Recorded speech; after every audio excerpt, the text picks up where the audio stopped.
Since it is Black History Month, I just thought I'd share some things. You know, the other day in a conversation, a young lady was talking about societal problems because the conversation was geared in the direction of the issues that we have going on in the black community. And she wanted to redirect the conversation to a societal problem. And I agree, we have a societal problem in America. But as blacks, until we get black society right, it does us no good to talk about any other culture in this country. You know, let the other cultures work on their communities and let us work on ours. The problem is we always want to talk about the larger society as a whole so we don't have to look at our own behaviors and address them. Even talking about slavery is a slanted argument. The only slavery we talk about is American slavery and the transatlantic crossing. We never address the African chieftains, kings, queens, and tribes who caught other Africans for the sole purpose of selling and trading human commodity for spices, weapons, and other European goods. We don't talk about the wars they waged for the sole purpose of capturing other tribesmen for the trade for those goods as well. However, we will talk about the bankers' wars that America is involved in. We don't even address the free blacks who lived here during the same period of enslavement of other Africans. We won't talk about the blacks who actually owned slaves in America because it was about business. It was about profit for cheap labor. And, you know, I'm not saying slavery in any form is good. I don't want you to mistake that. We continue to talk about the boots on our necks, but blacks did very well when they were much closer to slavery than those of us that are living right now. Guys like S.B. Fuller, Isaiah Montgomery, Alonzo Herndon, and many others did well during that period. You know, of course, even 5 years after slavery, we had 16 blacks in Congress and the Senate. All Republicans, by the way. But these guys did well. We talk about Black Wall Street. And when we talk about Black Wall Street, you know, every time the 9/11 anniversary comes around, you know, we want to sit there and talk about planes destroying something before, and we always revert back to Black Wall Street. And, you know, that was bad as well. You know, but we keep harping on that incident. And you know, I'm not saying we shouldn't remember our past. I'm not saying that at all. But yeah, Black Wall Street was burned down. And you know, it was done by jealous whites and some other whites who had come back from World War I and weren't doing as well as some of the blacks who had returned from the war.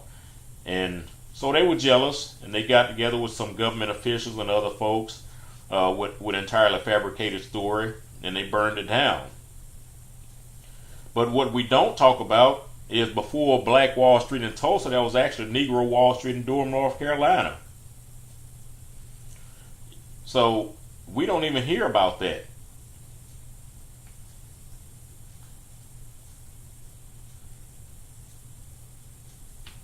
One thing that isn't talked about when we talk about Black Wall Street is how they rebuilt it. And they actually built it stronger than it was before it was actually burned down.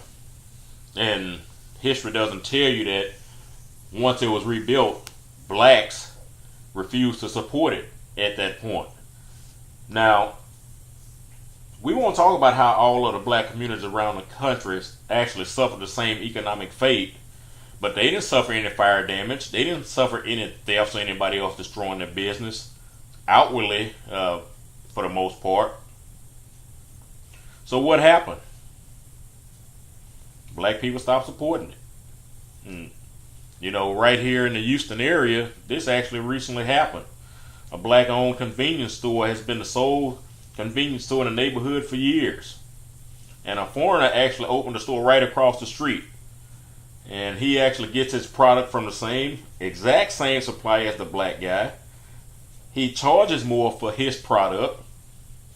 And the guy says once the store opened, the blacks stopped buying from him. Now, I don't know all the dynamics behind, I don't know what his customer service is like. I don't know all that. But I'm just saying, that's been a habit we've had for a long time. You know, those blacks in Tulsa were sitting on massive oil reserves, which is why the property was coveted by other folks. You know, but we won't talk about how civil rights did more damage to black people than anything else. You know, a piece of paper now said I could do business with somebody who didn't like me. Somebody who didn't want to do business with me. And still call me the N-word. You know, the mindset we had was the white man's ice was colder than the brothers. Even though blacks didn't have massive corporations like whites, they actually did well enough to educate and send their kids to college without a scholarship. It was a talented tent along with the NAACP who worked to destroy the mom and pop black-owned companies, and he did a masterful job. And in S.B. Fuller's biography, or autobiography, I'm not sure if he wrote it or his daughter might have wrote it, but talked about how the black elitists back then told black folks to not shop and patronize his business because he refused to buy into that victim mentality that they were trying to promote. And so they were working to destroy his business along with many others. It was the NAACP who was promoting the skin whitening products to better assimilate into the larger society. And Marcus Garvey, when he came up, Booker T. Washington had invited Marcus Garvey to the United States, and Booker T. Washington actually died before Garvey ever made it. But Garvey thought that the NAACP was doing great work. And, you know, of course, Garvey had his UNIA, the Universal Negro Improvement Association. And so he wanted to meet with the NAACP. And one of the first things he said he saw when he walked in their main office was a lot of white people sitting in the front office. And the blacks that were there were so light-skinned you really couldn't tell they were black. You know, and if you don't believe what I'm saying about the skin whitening products, go find some old Jet magazines from the early 1900s and check it for yourself. You know, we talk about reparations, but did y'all know that the government has been giving multi-millions of dollars to the black organizations since the 60s to improve black communities? The first amount given was $30 million in the 60s. You know, the government has been funneling money to black organizations for years with no accountability. These funds will be equivalent to $1.4 billion today. And Robert Woodson stated that during the Nixon administration, $30 million had been awarded to the National Urban League and more than $60 million to its affiliate organizations. An audit was done on the Urban League during Gerald Ford's administration, and it revealed that the numerous programs could produce no verifiable deliverables for the funds they received. So where was that money going? You tell me. Since that time, they have been receiving around $90 million a year to improve the black community. Has your community seen any of that money? So where's it going? During Black History Month, all we hear about is MLK and slavery, like that's our only legacy. Our history didn't start with slavery, and we do our kids a disservice if we don't have enough awareness to educate them.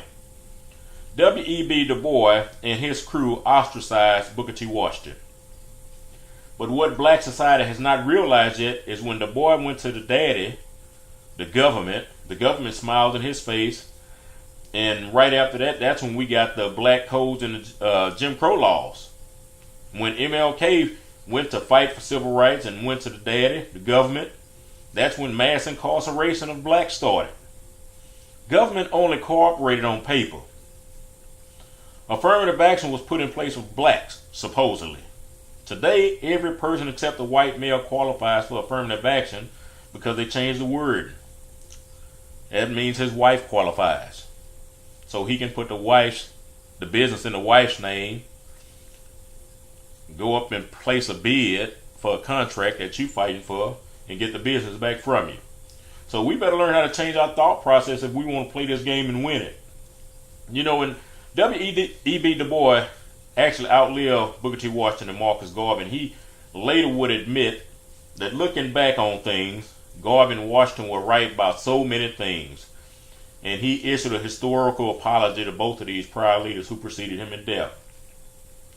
The ironic thing is, the boy, like Garvey, was eventually conspired against by the U.S. government and was charged with un-American activity and brought into a United States court in 1951 because of his communist views. But he was later legally exonerated. He actually gave up his United States citizenship after this trial and migrated to Ghana. And he lived in Ghana with his Pan-African friend, Kwame Nkrumah, where he eventually died in 1963. And we talk about some whites giving Booker T. Washington financial support in some of his endeavors. And we do that to basically discredit what Washington was doing. But we fail to mention the people who financed the boy, his college years, and we also fail to mention who started the NAACP. Heck, we even fail to mention that the Nation of Islam was started by a white guy named Wallace Fard Muhammad. And we want to talk about all the ills of Christianity, especially in the black Muslim community, and how Christianity was impressed upon blacks. For all intents and purposes, men in the black community would like to discredit Washington in any way they can. Because we don't study, we also didn't know that Barack Obama was not the first black president. John Hanson was the very first of the Continental Congress. Thomas Jefferson, Warren Harding, Calvin Coolidge, and Alexander Hamilton all had black fathers. Abraham Lincoln had a mother from Ethiopia and his father was a slave. Dwight Eisenhower's mother was black. Even J. Edgar Hoover was black, although he did everything in his power to hide it. And as much as historians talk about Booker T. Washington being soft on civil rights, what they did know about Booker T. Washington was that he was secretly financing other blacks who were fighting that fight. And I just don't have time to get into all the details here. For one, I don't want you to have to listen to me talk all this time, but you can do some research on it. But if you've ever seen the movie The Spook Who Sat by the Door, and this was late 60s, early 70s, I watched it one day. You can actually find it on YouTube. And you have to remember how old the movie is in what we're used to looking at on TV today. But if you haven't seen The Spook Who Sat by the Door, take some time and sit down for an hour and a half and watch it. And then that way you'll better understand some of the things Booker T. Washington was doing publicly and why he remained silent publicly, but he was doing some things behind the scenes. Because you needed to appear friendly in order to find out what was going on. And we talk about only having 1 month to celebrate black history. Well, the Native Americans don't even get that. And when Carter G. Woodson started Negro History Week, he started to celebrate black accomplishment worldwide and the contributions black had made worldwide. And you see how that's changed. It was actually the Republican President Gerald Ford who expanded it to a whole month. But why did we wait until February to even talk about it anyway? Because all we want to do is complain. My wife and I were going to a church some years back, and I proposed to them that we'd like to implement a program that had worked for us at a prior church. And it wasn't anything that was going to be just outrageous or anything, but we wanted to work with the youth because we had worked with the youth before.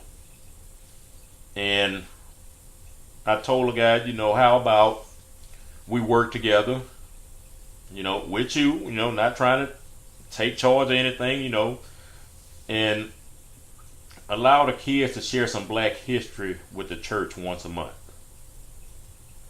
And the guy asked me, did I even know anything about black history? Well, see, already that went the wrong direction.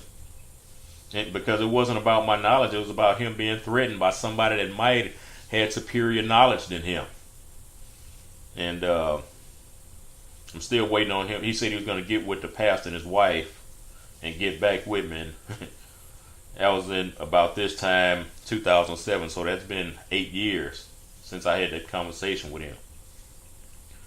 So white issues, Asian issues, Hispanic issues, and others don't matter to me right now.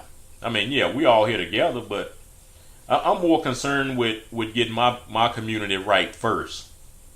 When we get on an airplane, when the flight attendants or the recording is playing, and it says if we're traveling with an infant or somebody that needs assistance in case the cabin loses pressure, to put our oxygen mask on first. So, as blacks, we need to put our oxygen masks on first before we want to go out and correct others. I say black issues matter. I could say Black Lives Matter, like everybody else been running around here, but that's not even true in our community. Because if that were so, we would protest against the 17 million aborted black babies since 1973 that we know of. We would protest about our black-on-black crime. We would protest the dismal 51% graduation rate of black males around the country. We would protest the irresponsible behavior and illegitimate childbirth rate among our women. Some of them who are only using it as lifestyle payments so they never have to work. We would address the high AIDS and HIV rate in our communities because our women are so starved for a man's touch that they sleep with these guys who just got out of prison unprotected. We would address our family members and friends who leave their homes with head rags and sleeping caps on their heads, as well as a young black man who sag their pants. We always hear the words, "Don't judge me," but we leave our homes and we judge other people all day long.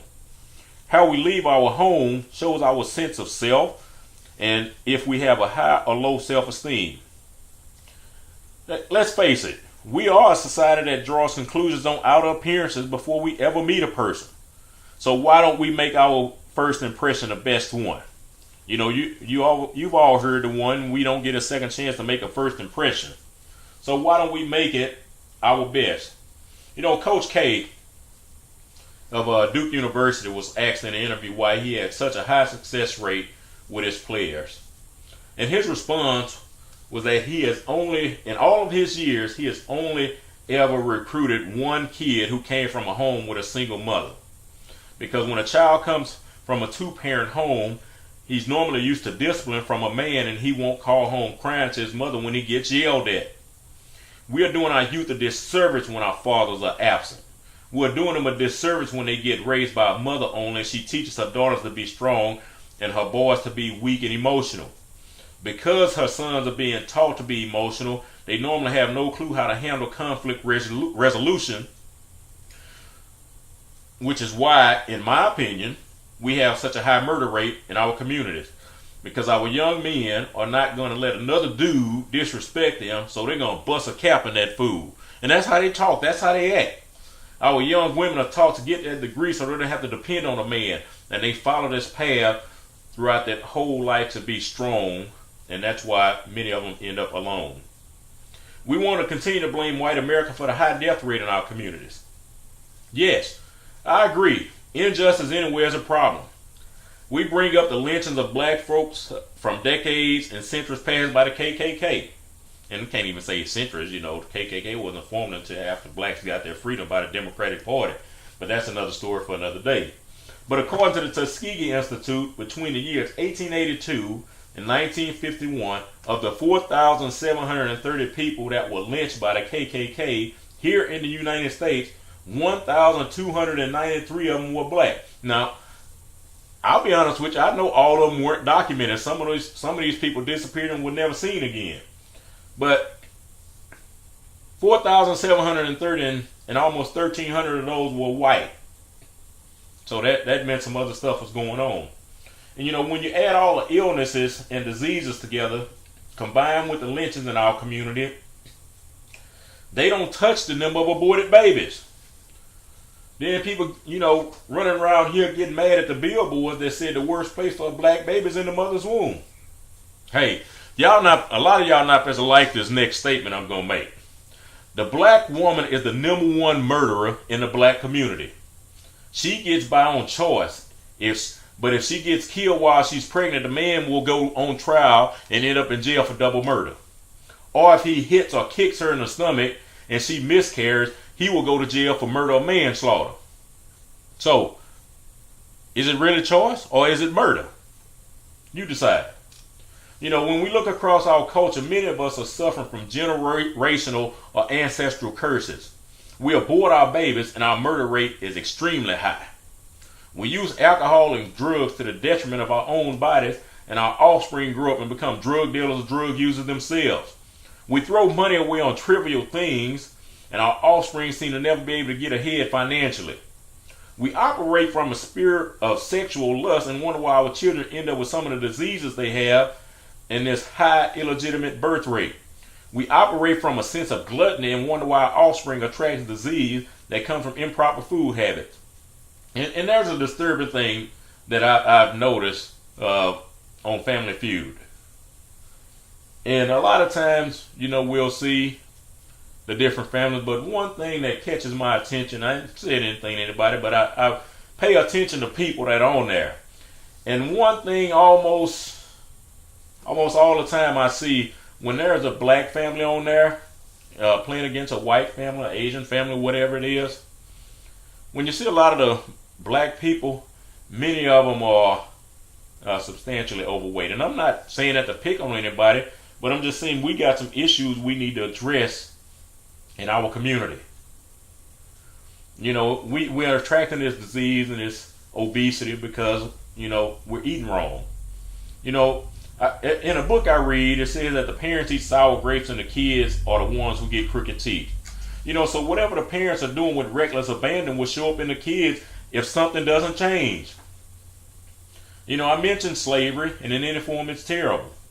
And, you know, my question is, or my questions are we as blacks only concerned with the transatlantic slave trade? Or are we going to educate ourselves on the slavery that persisted in Africa long before the Europeans showed up? Will we educate ourselves on how we ended up in European hands? Will we educate ourselves to learn that tribal chiefs went to war with other tribes for the sole purpose of capturing other tribes members so they could trade the human commodity for goods and services and guns?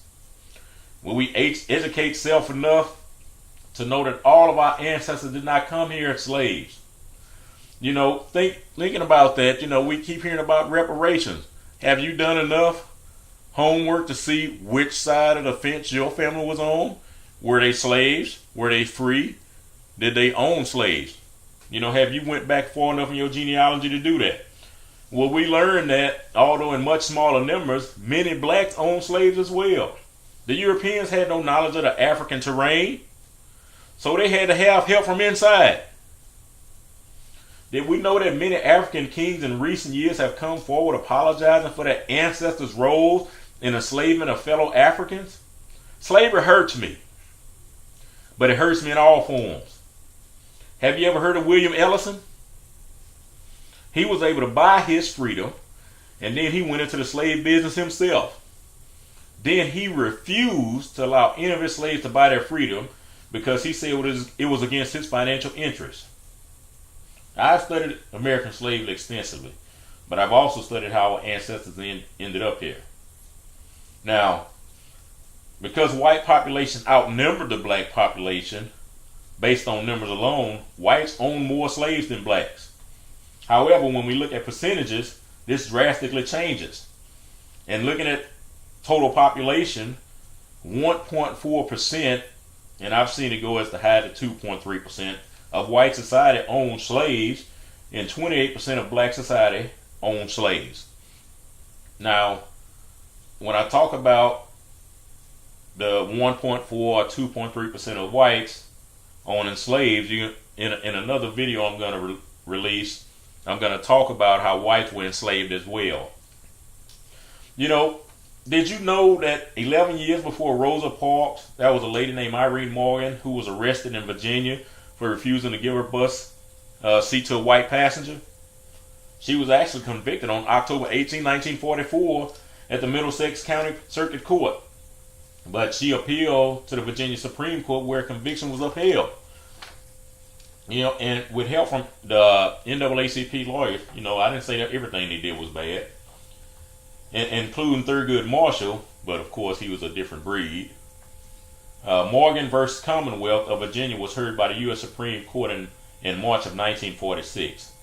And though it was narrowly interpreted, the court's decision actually struck down the state's laws requiring segregated seating for interstate bus travel.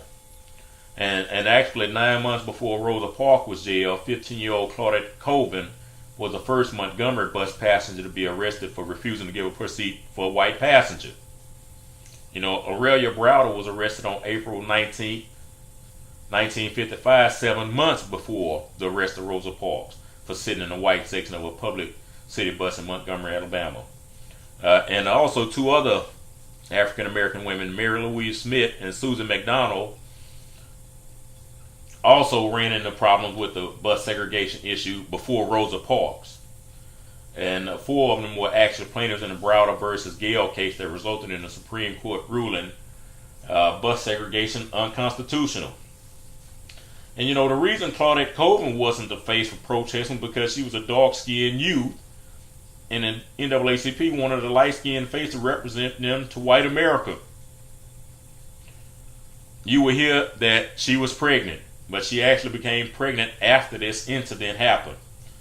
And Mary Louise Smith was not used because her father was an alcoholic. And Claudette Colvin was asked why she's barely known, and her response was the NAACP and all other black organizations felt Parks would be a good icon because she was an adult. They didn't think teenagers would be reliable. And she also said Parks had the right hair and the right look. Her skin texture was the kind that people associate with the middle class, says Colvin. And Rosa Parks fit that profile. The establishment of the civil rights primarily educated the middle class Southern Baptists discriminated against Claudette Colvin because of her low socio-economic status as well. And these other organizations included the Southern Christian Leadership, the Women's Political Council, Fellowship of Reconciliation, Men of Montgomery, and the Committee for Nonviolent Integration. And based on current U.S. population numbers, there are 330 million documented people in America. And blacks make up 12% of the population, so that equates to just over 39 million people. And at the height of slavery, blacks made up 12% of the population. Since 1973, we in the black community have aborted 17 million black babies. And let's say that half of these black aborted babies were females and only had one child. So when we take that into account, that's another potential 25 million black lives that actually don't matter. Our numbers would be over 64 million. Look at the potential Booker T. Washington, Martin Luther Kings, Malcolm X's, Mahalia Jacksons, Marcus Garveys, Michael Jordans, Denzel Washington, Madam C.J. Walkers, S.B. Fullers, Reginald Lewis, Isaiah Montgomerys, Charles Douglases, Alonzo Hernans, Anthony Overtons, Philip Paytons, Garnett Baltimore's, and many others that we've killed. But I understand it was a choice. We had the choice to not get up before it happened unprotected. Now, before Oprah became the richest black person in America, there was a guy named Reginald Lewis. He was an American businessman, and he was the richest black man in America in the 1980s. He was actually born in Baltimore and grew up in a middle class neighborhood. Got a scholarship, football scholarship to Virginia State College, and he graduated with a degree in economics in 1965. And he actually graduated from Harvard Law School in 1968. And in 1992, Forbes listed Lewis among the 400 richest Americans with a net worth estimated at $400 million. And unfortunately, Reginald Lewis passed away in 1993. So if we're looking at $400 million in 92, in 2002 that would have been $800 million. In 2012, that would have been what, 1.6 billion. So yeah, he was rich. And so, you know, there are many past American presidents who held disdain for blacks, even those with black fathers. But one of those we looked up to had this to say about blacks. I am strongly of the opinion Negroes ought to be in Africa, yellow men in Asia, and white men in Europe and America. Now, it's amazing that he would say that white men belong in Europe and America, because they came over to America with somebody else on the land first. And he also referred to the blacks on the White House staff as an army of coons. Those are the words of former President Harry Truman, but we looked up to him. And he's part of the reason we give our political loyalty to one party.